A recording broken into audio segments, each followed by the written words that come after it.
13-তে, 21-এ, 24-এ কি পরিমাণ গণহত্যা চালিয়েছে। তো আমরা এই গণহত্যার উপর বসে কি তালবাহানা শুরু করছে এটা আমরা প্রশ্ন রাখতে চাই।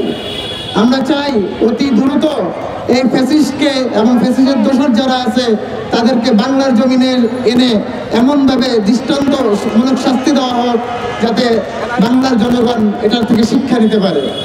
এই বলে আমি আমার বক্তব্য শেষ করতে। আসসালামু আলাইকুম। আপনারা জানেন কেন আজকে আমরা এখানে সবাই একতাবদ্ধ হয়েছি? সেই একতাবদ্ধ হওয়াটা আমাদের জন্য আনন্দের নয়। 9 মাস পরে আমরা সেই পলাতক ফ্যাসিস্ট হাসিনার বিচারের দাবিতে এবং আওয়ামী লীগকে নিষিদ্ধের দাবিতে আজকে আমরা যা একত্রিত হয়েছি সেটা আমাদের জন্য লজ্জার। হাজার হাজার শহীদের রক্তের বিনিময়ে যে জুলাই, যে 5ই আগস্ট বাংলার দ্বিতীয় স্বাধীনতা অর্জন হয়েছে, তাদের রক্তের সাথে বেইমানি আমাদের এই জুলাই ছাত্র জনতা মেনে নেবে না।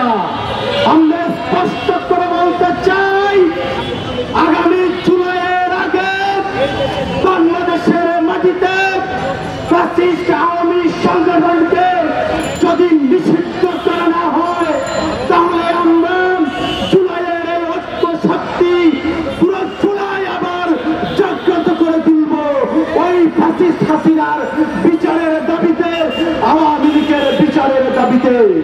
আজকের আমরা খুব আশ্চর্য হই, আমার ভাই শহীদ হওয়ার পরে তার মেয়ে যখন তার কবর জিয়ারতে যায় তাকে ধর্ষণ করা হয়। তিনি আজকে নিহত হয়েছেন, শহীদ হয়েছেন। আমার জুলাই যোদ্ধা, আমাদের ক্যাপ্টেন আস্তাদের উপরে হামলা করা হয়। তাহলে ভাবুন, ওদের নিষিদ্ধ না করলে এই বাংলাদেশের আকাশে ভবিষ্যতে আরো ঘনঘটা অন্ধকার দেখতে পাচ্ছি।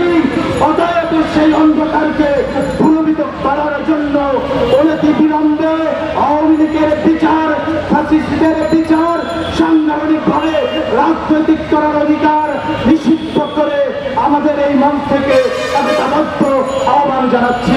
ধন্যবাদ সবাইকে।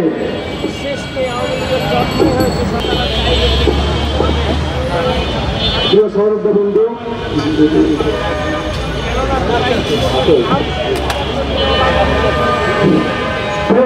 বন্ধু, আমরা আওয়ামী লীগের নিষিদ্ধ চাই, কারণ আওয়ামী লীগের হাতে পিলখানা, সাধারণ মদন, চৌকা, সংসারের রক্ত লেগে আছে।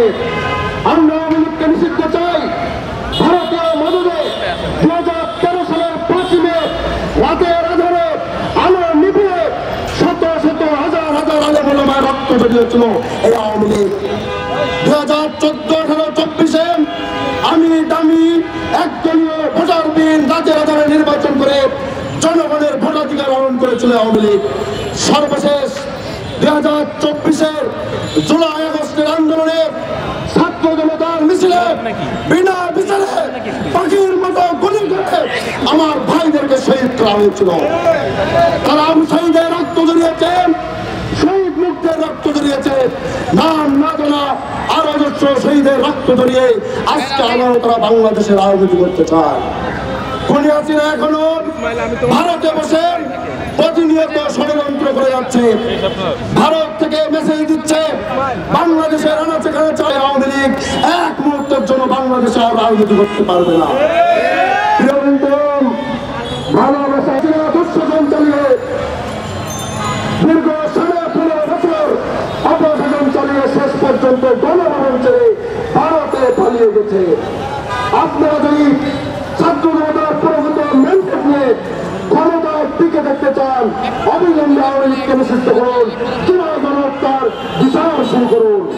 নইলে বাংলাদেশের জনগণ শেখ হাসিনাকে জনগণের মধ্যে ঢুকে শেখ হাসিনাকে যেভাবে পালিয়ে দিয়েছে ঠিক একইভাবে জান্না এবং সচিবালয়ের প্রতিটা ইট কিন্তু খুলে নিয়ে আসবে। অবিলম্বে আওয়ামী লীগকে নিষিদ্ধ করুন, তা নাহলে আওয়ামী লীগ সরকার যেভাবে তসমস হয়ে গেছে আপনারা একইভাবে তসমস হবে। ইনকিলাব জিন্দাবাদ।